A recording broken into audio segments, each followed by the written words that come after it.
Vamos começar aqui então a aula sobre funções, né?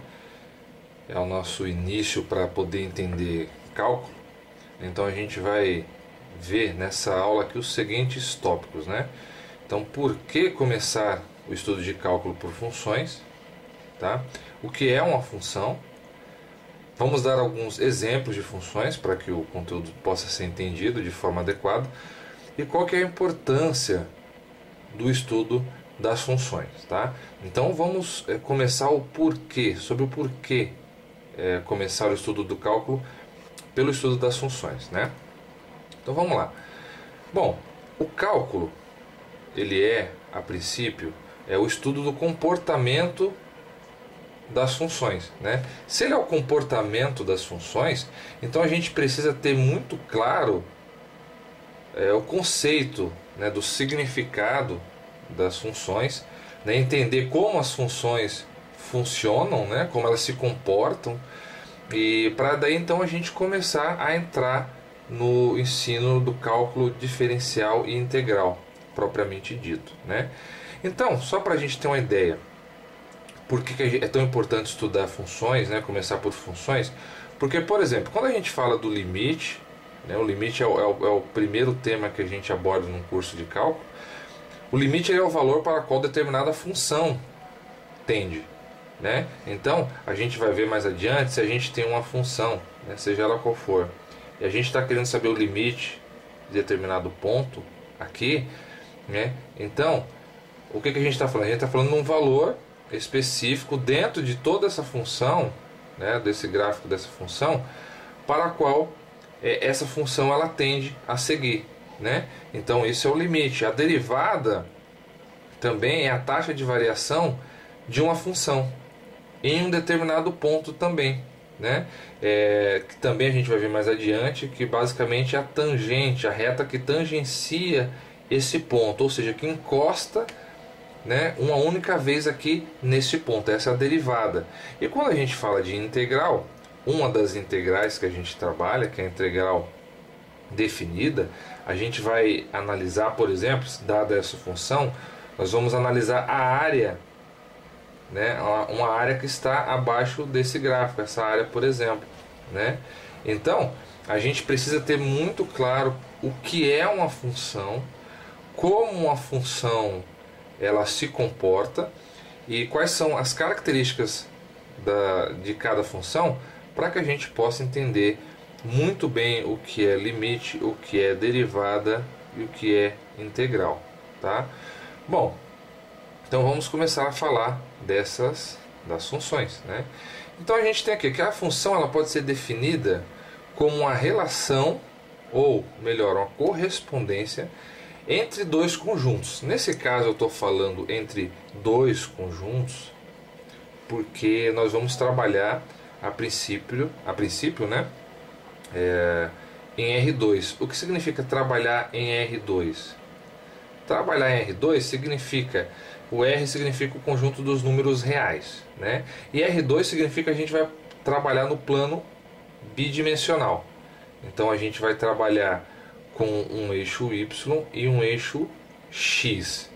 E por que isso é importante falar? Porque existe também não só o R2, mas o R3. No R3 a gente tem essa função XYZ, por exemplo, né? Então a gente vai ter duas variáveis e aí elas vão se comportar aqui no plano tridimensional.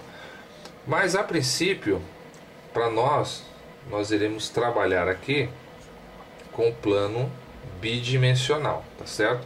Então vamos entender, para o que a gente precisa, a função como uma relação de correspondência, né, entre dois conjuntos.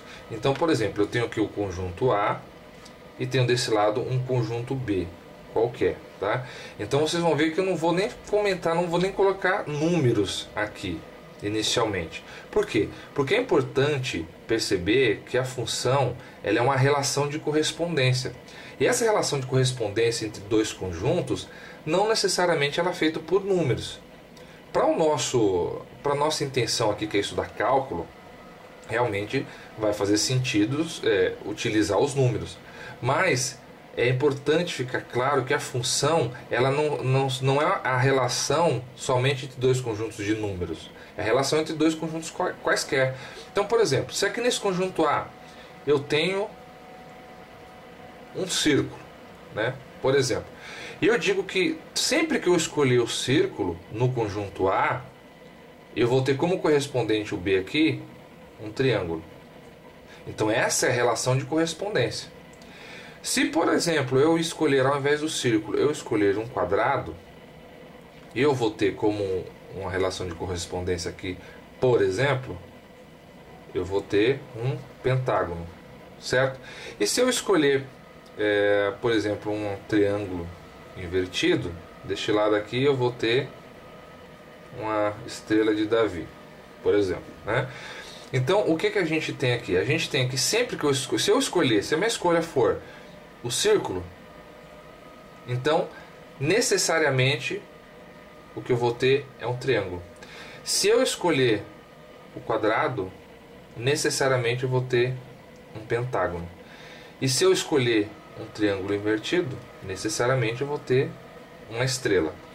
Então, isso aqui a gente pode fazer uma analogia, né, entre essa função de correspondência entre a entrada que eu dou, que eu ofereço para o computador, e a saída que ele me dá, né? Então, sempre, não importa, se eu escolher o círculo, sempre como saída eu vou ter um triângulo. Se eu escolher o quadrado, como saída eu sempre vou ter esse pentágono. Por quê?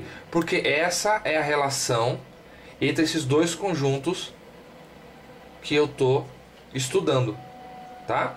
Então, alguns autores também fazem uma analogia, uma comparação entre o que você coloca em uma calculadora e o resultado que ela sai, né? Então, por exemplo, na entrada aqui, se isso aqui fosse uma calculadora, o que a gente teria? Por exemplo, eu coloco como entrada na calculadora raiz de 4.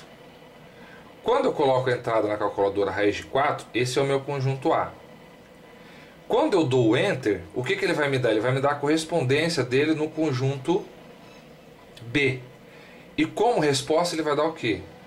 A calculadora dá 2, né? Porque a raiz quadrada de 4 é 2. Então aí a gente também tem uma função. A calculadora ela vai funcionar dessa maneira também. Eu dei uma entrada, essa entrada é raiz de 4, raiz quadrada de 4, e a saída dela, que foi a correspondência, ou seja, que foi o conjunto B, é o 2, né? Então isso é uma função, essa relação de correspondência entre conjuntos. Nesse caso que a gente está estudando, como eu falei, em R2, ou seja, no plano bidimensional, então é a relação entre esses dois conjuntos, tá? Agora vai ficar mais claro aqui nesse primeiro exemplo que a gente vai trabalhar. Então suponhamos que eu tenho esse primeiro conjunto aqui, esse conjunto, eu vou chamar ele de tempo, em segundos, né? Então tem o 0 segundo, 1, 2 segundos, tá bem? Nesse outro lado eu tenho a posição, tá bem? Então eu tenho a posição em metros, tá? E aí o que eu tenho aqui? Eu tenho que no tempo igual a 0 segundos, a posição é 0. No tempo 1 segundo, a posição é 6. E passando-se 2 segundos, a posição é 12, né? Vamos levar em consideração que é uma pessoa andando aqui nessa direção, tá? Vamos supor que isso daqui seja calculado em metros, tá? E cada rapazinho desse significa a posição de uma pessoa. Então aqui, no instante zero, né? No instante zero, 0 segundos, ou seja, de onde ele partiu, a posição dele é 0, né? Então a gente tem aqui como posição uma posição 0. Passando 1 segundo, e 1 segundo está daqui até aqui, né? Então nesse intervalo eu tenho 1 segundo, tá?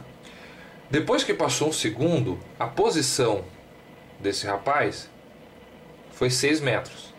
Então passou 1 segundo, ele está na posição de 6 metros. Daqui para cá eu tenho mais 1 segundo. Então eu tenho aqui mais 1 segundo, né? Então passou-se 1 segundo e ele já está na posição 12.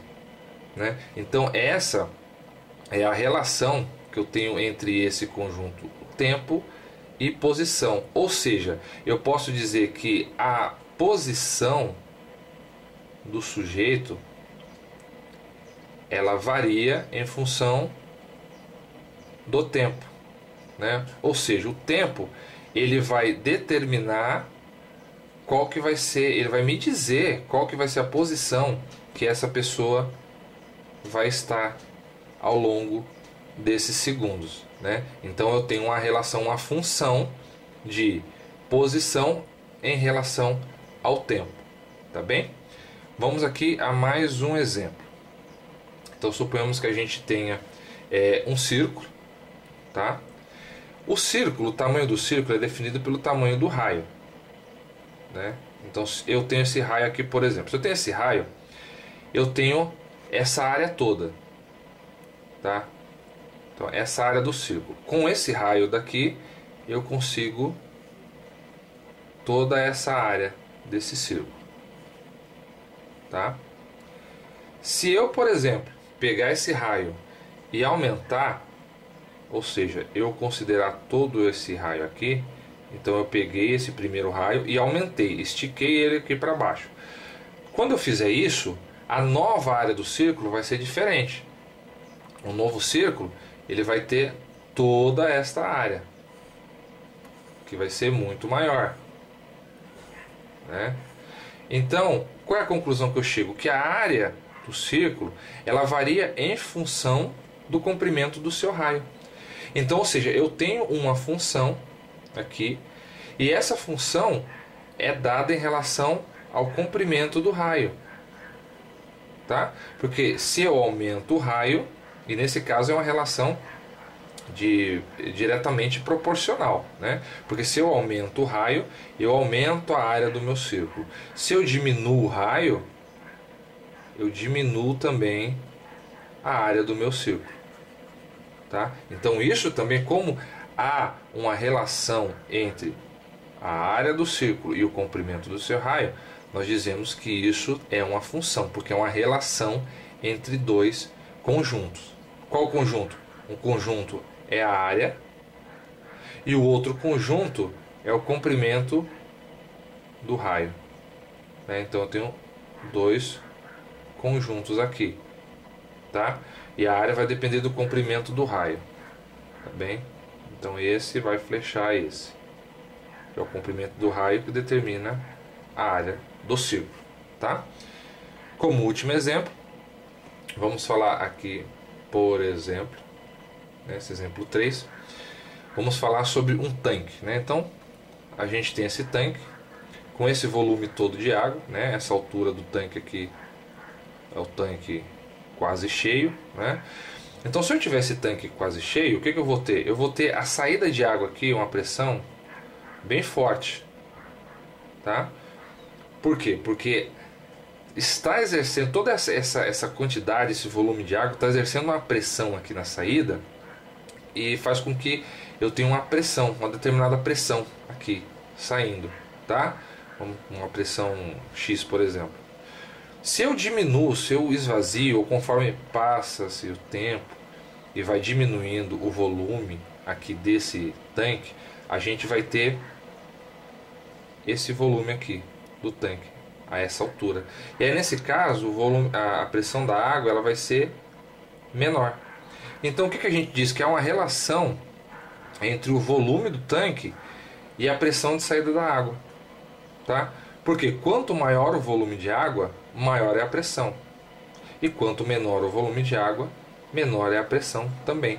Então logo a gente pode dizer o quê? Que a saída da água pode ser analisada em função do volume do tanque, tá?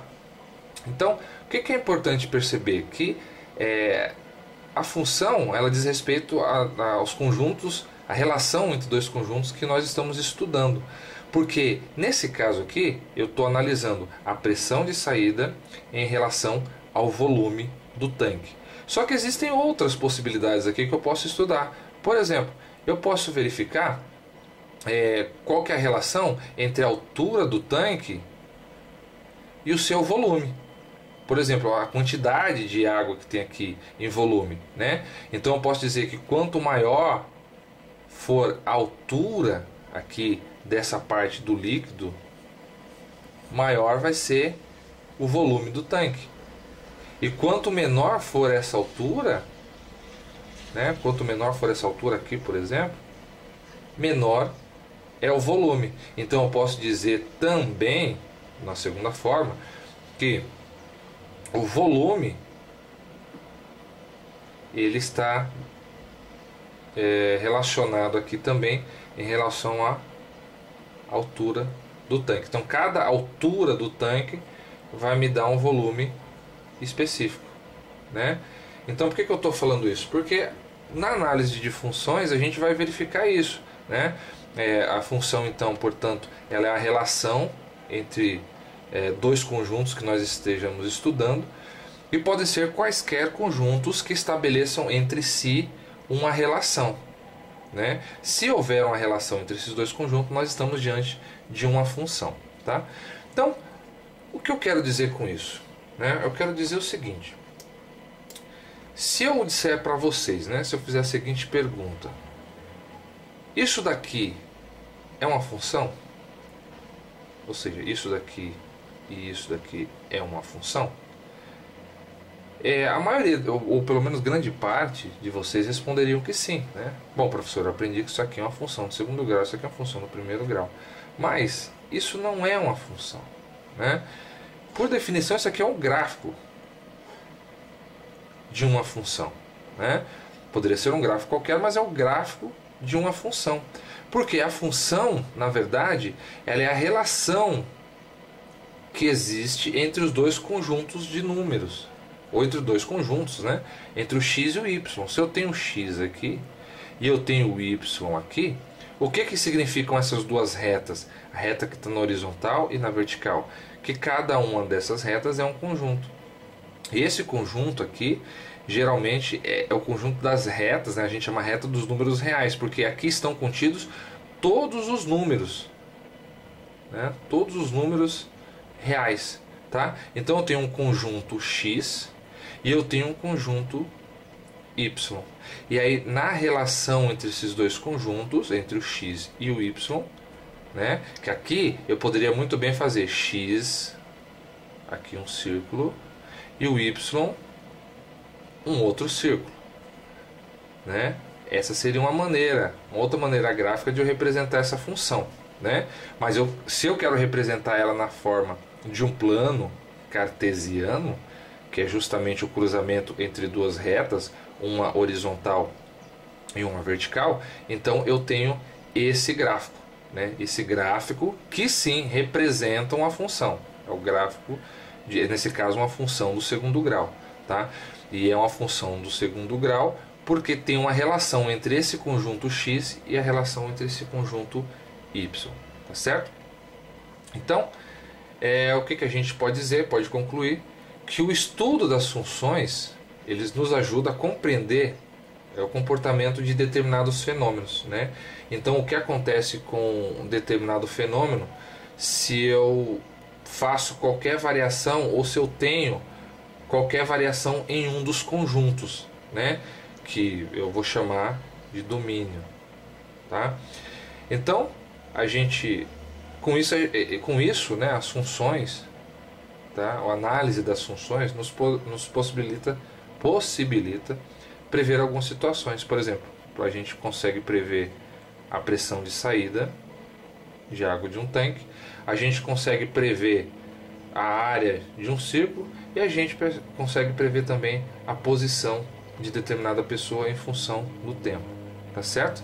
Então, na próxima aula a gente vai ver como nós podemos representar essas funções, porque a gente já viu que existe uma relação entre duas funções que pode ser representada por um gráfico no plano cartesiano, né? Por exemplo, tá? Esse é um gráfico no ponto cartesiano, que muita gente acha que isso é função. Como eu disse, não, isso aqui é o gráfico de uma função, uma das formas de representar uma função. Mas existem outras formas, não somente essa forma gráfica, né? Existem outras formas de representar uma função e é justamente isso que a gente vai ver na próxima aula, tá certo? Então, até lá, pessoal.